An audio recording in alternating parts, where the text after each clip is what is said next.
In de sporthal van Jobbegeer worden joerd zo'n 400 hin, wan en knien kat. En dat komt heel correct. Haar lengte is 33. Zeer goede buikkleur.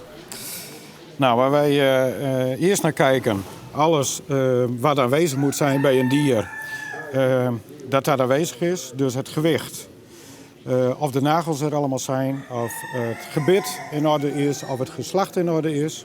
Dat is de eerste check die we doen. Evert Visser wie hier als 19-jarige de jongste karmaster in Nederland. Het vakken van plomvee vindt er nog altijd een mooi vak.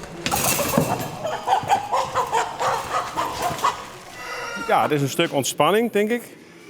Je bent bezig met een liefhebberij. Er zijn heel soort mensen die als liefhebberij hin en knien en pieken en douwen. En dat is natuurlijk hartstikke mooi om daar de mooiste vooruit te zien en daarmee de fokker verder te helpen, zodat hij verder kan voor de fokkerij voor het nahier. De Lietse beukers geniet ze joert ek volop, ze maar de knien zelfs even aaien. De vakvereniging hoopt dat BNSijk interesse krijgen voor het vak, want de vergriezing neemt het aan. De gemiddelde leeftijd, ik denk van ongeveer 64 jaar. Misschien nog wel een beetje hoger. De oudste lid is 83, het vak nog steeds knien.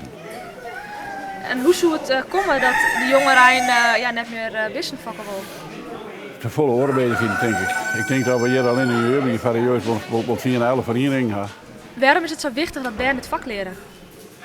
Omdat ze leren hoe ze met dieren omgaan en in de toekomst misschien met meerdere dieren en mij kwam, als meestal ik mij kwam omgaan. Ik respect van me kwam hebben. Publiek is morgen en sneu welkom in Jobbegeer om de bisten te beschen en verzels ik even vast te houden.